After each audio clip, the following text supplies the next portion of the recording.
आपने ये कहा कि आखिर Kashmir is in danger now, उसके पहले आपने कहा कि लाइन ऑफ कंट्रोल अब वो ख़त्म हो गया है, और 370 की आपने जो बात की, तो 370 हटने के बाद वो पूरा कश्मीर, वहाँ का जो पीक ऑफ हिमालय या जिसको हम सियाचिन कहते हैं, जो मिसाइल के लिए सबसे अच्छा, जो हमारा इंदिरा गांधी जी ने एग्रीमेंट किया था प्रोटेक्शन के लिए, तो उसको टूटने के बाद 20 ईयर्स का एग्रीमेंट, 370 हटने से देश खतरे में आया, ये एक बात, लाइन ऑफ कंट्रोल खत्म हो गया और चाइना गलवान तक आ गया। ये कितना रिस्की है, और हमारा सियाचिन वो अब हमारे हाथ में जाएगा या चाइना के हाथ में जाएगा? देखिए, अगर आप नक्शे पे कैजुअली सरसरी तौर पे नज़र मारिए, मैंने अपने दफ्तर में क्या किया है, बड़े बड़े नक्शे जो भी मिलते थे कमर्शियल, मैंने हर एक चीज़ के लगा रखे हैं, जैसे कि मैं देखता रहा हूँ दुनिया में क्या हो रहा है, इधर उधर क्या हो रहा है, दैट इज़ माई जॉब। तो आप ये देखेंगे जो सियाचिन है, it is sandwich today, because एक तो चीन, जैसे मैंने आपसे कहा था, ये हमने जब हम माने नहीं, ये आपको ये थोड़ी सी बात और बताता हूँ मैं, वेरी इंपॉर्टेंट। ये जब हमने हमारे अमित शाह जी ने कहा कि Aksai Chin is the part of Ladakh UT, उन्होंने ये बोला, और जब जिम्मेदारी ले ली शी जिनपिंग ने पाकिस्तान की भी, Xi Jinping came for the second informal summit with Prime Minister Modi in Chennai, Mahabalipuram in October 2019। और जो एक खास बात शी जिनपिंग ने रिक्वेस्ट करी प्राइम मिनिस्टर से, जिसको हमारी मीडिया ने बताया ही नहीं, जो कि हिंदू का जो कॉरेस्पॉन्डेंट था चाइना में, उसने लिखा, मैंने वहाँ से देखा, वोंग ही फॉरेन मिनिस्टर था, who was part of that second informal summit. Xi Jinping told prime minister Modi that if you want peace in South Asia, you have to look at the triangular peace between China, Pakistan and India। अच्छा, वो piece कैसे हो सकती है? China के साथ piece का मतलब ये था हिंदुस्तान की कि आप वो अक्षय चिन्ह को वहाँ से हटाइए, और पाकिस्तान का मतलब ये था कि आप कश्मीर में बातचीत शुरू करिए। हमने उसको नज़रअंदाज कर दिया। Only after that April 2020 May, because you did not take their request of Akshay Chin, consideration of Akshay Chin seriously at all, you dismissed it. They came in East Ladakh, and today they are sitting at most places close to their November 1959 line. तो आज क्या हुआ है, east Ladakh में वो बैठे हुए हैं, दूसरी तरफ पाकिस्तान बैठा हुआ है, बीच में सियाचिन है, but this is not all. Siachen में हमारी ऑयल पाइपलाइंस हैं, हमारे जो लड़के हैं, they are sitting at passes like Siala, Bilafondla, they are 15,000 feet, उस पर बैठे हैं लड़के। तो वो kerosene is the life line, उसकी पूरी विजिबिलिटी चाइनीज को है। तो वो जिस दिन करेंगे कश्मीर की बात, पहले वहीं से शुरू होगी। I want to ask 3 questions. Sir, I'm really sorry to interrupt you, but just ask one question because there are many other people who want these to. are all related questions. I understand that, sir, but we'll come to that. एक question ये है कि belt and road का जो काम, जो Gwadar port से connected है एक्चुअली, तो ग्वादर पोर्ट का तो काम बंद पड़ा हुआ है। एक क्वेश्चन वो है। दूसरा, Imran Khan was removed on because Americans wanted him to be removed. तो अमेरिकन्स का उनके ऊपर अभी भी छाया हुआ है अपने। तो to what extent Pakistan is aligned with America और and China actually. अगर it comes to a situation where they have to take sides, on which side will they go actually? और तीसरा क्वेश्चन जो है ये रिलेटेड है कि ये जो UAVs का जो रशिया और उसमें जो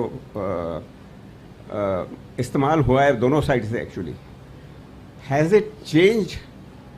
क्योंकि भाई सैटेलाइट का रोल उसमें कुछ कम हो गया है उसमें। अच्छा, has it affected the satellite? I've got your questions. Now let me start with the first one very quickly. You know, perhaps you have missed a very important news. वो news ये है कि last year, I think it was November or October, the Chinese Prime Minister Li Kuan and the Pakistan Prime Minister, they inaugurated the Gwadar airport together. And perhaps you missed the news that they have laid a submarine cable from Gwadar to the east coast of Africa, and that goes to Europe. कहने का मतलब ये है, after operation सिंदूर profile बढ़ गई है पाकिस्तान की, China की डोमिनेंस साउथ एशिया में बढ़ गई है. कहने का मतलब ये है, अगर पाकिस्तान आज अपनी गवर्नेंस ठीक कर ले, this is a big if, this is their internal problem. Balochistan is not a military problem. If they can get their governance correct, and that is what the Chinese have been telling them for a long time, then their geopolitics, आप देखिए कहाँ जा रही है. आप वहाँ से खड़े होके ग्वादार से, you see the entire West Asia, what they call Middle East, you see the Central Asian republics, और कश्मीर जो है, अगर आप ध्यान से देखिएगा तो वो सेंट्रल एशियन रिपब्लिक्स के साथ लैंडलॉक्ड है. तो इंडिया को तो वो स्ट्रेटेजिकली बिल्कुल अलग कर सकते हैं. That is the answer to your first question. Second question आपका पॉलिटिकल है, मैं पॉलिटिकल सवालों के जवाब नहीं देता. थर्ड क्वेश्चन आपका है यूएवीज के ऊपर. देखिए, यूएवीज का अलग रोल है, सैटेलाइट का अलग रोल है. They are not aligned, you know, they are entirely different. In fact the future of UAV is artificial intelligence in UAVs where. अच्छा, आपको एक और बात बताऊं. पिछले हफ्ते president Putin has announced that we are now building a army, a robotic army as a separate arm. तो मैंने एक किताब लिखी है, the last war, that came out in 2022, where I have shown a scenario that how the humanoid robots will be there in the battlefield. और ये सब मुकम्मल होगा in the next 2-3 years, because the Chinese and the Americans today are leading in humanoid robots, that along with driverless cars, and the third thing जिसको आप सोच नहीं पाएंगे, Chinese have started a new thing called low earth economy. उसका मतलब ये है कि ज़मीन से लेके और 1 किलोमीटर की हाइट तक, now they are using that for economic purposes like robo taxis, and they are saying that by 2030 this will give them $20 billion. तो देखिए ये क्या होता है टेक्नोलॉजी में. पहले आपको आइडिया चाहिए होता है, इमेजिनेशन चाहिए होती है, then you work on that. That is how you innovate. Chinese are doing it. I have So just please. one question. Do you think suspension of Indus water? Sir mike चालू आहे, जवळ घेऊन बोला फक्त. हां, हाँ. तोंड. I have just one question. Here. Do you think suspension of Indus water treaty is a wrong decision? Sorry, do I think what? Suspension of Indus water treaty is a wrong decision, do you think? No, we haven't suspended it. We have put in abeyance. That basically means that the data will not be shared between the two countries, so they will not have the forewarning. Because देखिए, Pakistan is a agriculture economy, कि वो drought होगा, कि floods आ जाएंगे वहाँ पर. If there is no exchange of data, official उनको नहीं बता रहे, हम नहीं बता रहे, plus we are threatening them कि हम अपने रिजर्वॉयर्स बना लेंगे. वो आप कुछ नहीं बनाएंगे, because they take time and investments, और तब तक चाइनीज़ विल कम इन. तो हमने बेसिकली जो किया है, it doesn't go well with our profile of wanting to become a major power.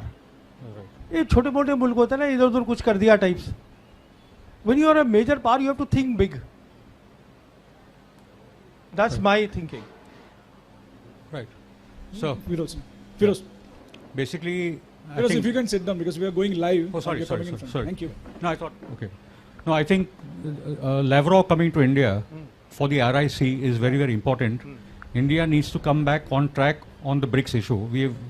G7 is not our home actually. That's one part. The second thing, you mentioned a very important term called mowing the lawn. People here may not be aware, but that's an Israeli term for what they regularly do in Gaza and the West Bank. So this Israeli mentality that is coming into our government, that is also a reason for the loss that we faced in the current Sindoor operation. We think that Pakistan is some kind of a Gaza or something. It's not true. The third element, I think we need to go beyond this term of terrorism as a central problem. It isn't for the world because we have ISIS and Al-Qaeda ruling in Syria, and those are the terrorists that America has brought into Syria. And the point being that I think it's high time that we realize that what they do in Kashmir through the Lashkar-e-Taibas and the whatever, we are doing with the same thing with the BLA and the Tehrik-e-Taliban over there. So it's a cross-border terrorism on both sides, and it's high time that the peace movement in India spoke on the issue. See, that's all I I like to say. request you Thank you. to ask question. No, that's all I like. Thank you. It doesn't matter. You know, I just want to make one clarification. See, Sergei Lavrov is not coming for RIC alone. In my assessment, he is coming for the coming visit of President Putin. President Putin is supposed to this year, because we have this agreement that there's a summit meeting alternate, you know, in Moscow and India, in Delhi. So it's President Putin who's supposed to come here, and plus, of course, he's coming here to resolve other issues. In my estimation, the two big issues are that India needs more of S-400s, India needs more of BrahMos technology, and India needs to, and the Russians need to hear from the Indians about the de-dollarization move that is going on in BRICS. Because as I said, the BRICS summit is there on the 6th-7th July. So, isme already the proposal has gone from the Indian side, and the proposal is that we are open to the idea of the digital trade, because हमारा जो UPI है इसको हम बढ़ा सकते हैं. तो अब वो कितना दूसरी कंट्रीज़ को एक्सेप्टेबल होगा नहीं होगा, that we will see. That is our proposal. That is the best that we are able to for the time being, unless we retract. I don't know, because there is still time to do that. So वो मुझे मालूम नहीं है. और जहाँ तक G7 का सवाल है, देखिए हम G7 के मेंबर नहीं हैं, एंड अगेन यहाँ पर एक हाइप बनाई जा रही है. ये एक G7 के बाद एक ऑब्जर्वर ग्रुप को बुलाया है जिसमें India is not alone. 2 other BRICS members are there. South Africa and Brazil also are invited. So, and in any case, as far as I am concerned, it is no feather in our cap. I'll tell you why. Because today G7 and the EU, they are torn. They are rudderless. उनको पता ही नहीं है हो क्या रहा है. तो why are we going there? BN Kumar. Hi, sir. With all the discussion that happened so far, I get the impression that it is not Operation Sindoor, but Operation Blunder rather. Was it too early for us to have agreed for the ceasefire? And once upon a time, we were looking at, the world was looking at China plus strategy. Is it not the right time for us to look at US plus strategy also? देखिए, as far as Operation Sindoor was concerned, neither side wanted to escalate, because both sided. हमारा जो था objective was only to show our people.